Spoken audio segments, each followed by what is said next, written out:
When most hoopers watch Jayson Tatum, they see the viral clips, they see the tough contested step back threes, the flashy pull-ups, and the isolation plays at the top of the key. Because of that, a lot of young players try to go out on the court and copy only those shots. They think, if I want to score like Tatum, I need to take tough step backs all game. That is completely wrong.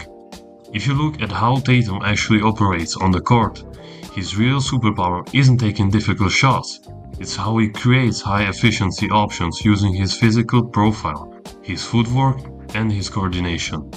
At 6'8", he plays both wing and forward, but his perimeter ball handling package gives him a distinct advantage over almost everyone who tries to guard him. If a small defender guards him, he plays over the top or punish them with physical contact. If a taller, slower defender switches onto him, he has the space, fluid footwork, and the coordination to break them down to the perimeter.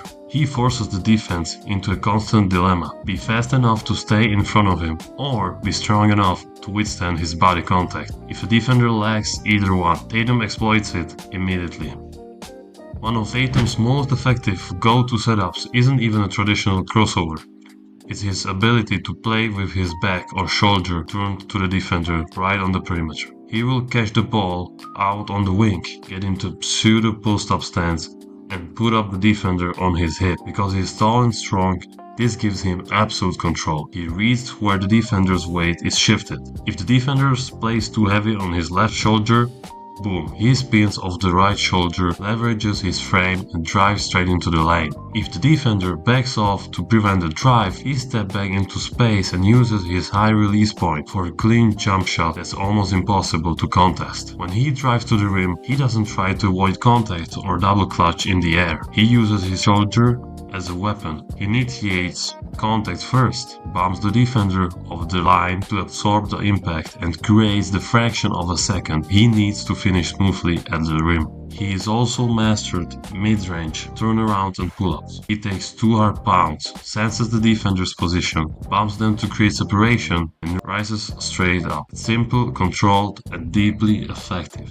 Now let's talk about his pace. Tatum is a gifted athlete, but he isn't out there playing like a hyper-explosive point guard. He doesn't rely on raw speed demons, only athleticism. His dribble cadence is calculated. He'll take 2 calm stationary pound dribbles, looking completely passive, and then, on the 3rd pound, he explodes forward into a line. Because he mixes passive rhythm with a sudden acceleration, the defender can't predict when the drive is coming. And just as importantly, Tatum has elite deceleration. Just like Shai Gilgeous-Alexander, Tatum uses deceleration to create separation. He will drive hard, absorb contact, decelerate instantly into a hard planned step, and pull up while the defender's momentum carries them out of the play. He uses the pick and roll the exact same way. He isn't just looking to score every single time down, he uses his stress as driver and shooter to read the defense and create open plays for his teammates as well. So, what is the real lesson you should take from watching Jayson Tatum? It is not blindly imitating step-back three-pointers or Kobe-style fadeaways. When you see Tatum hit a deep contested step-back at the end of a possession, you have to look at the context. Most of the time, he takes those shots because the shot clock is running down to 2 seconds, or the defense played perfect coverage and forced him into his absolute last option. Step-backs and deep fadeaways are the worst of the forced emergency options. They are tough, lower percentage shots that you only take when everything else breaks down. To be an efficient player, you need a clear shot hierarchy. You got first option: do you have a direct open drive for a layup at the rim?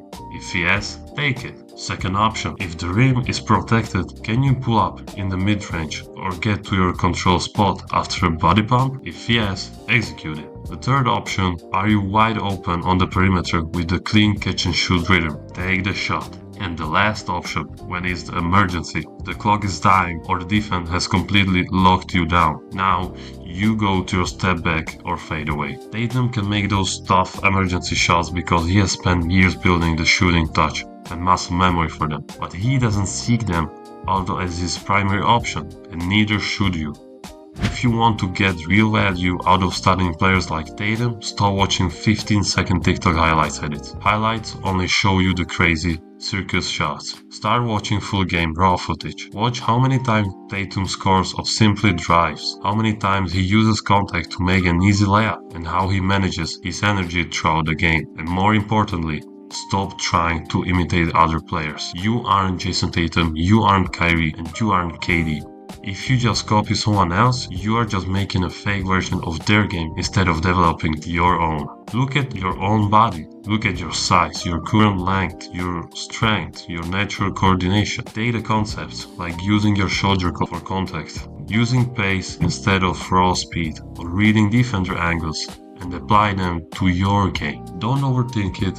And don't overanalyze every single movement while you are playing. Get into the gym, learn how to move naturally without stress in your muscles. At the end of the day, basketball isn't about copying highlights. It's about experiencing the game, trusting your natural learning process, and being efficient with who you are on the court.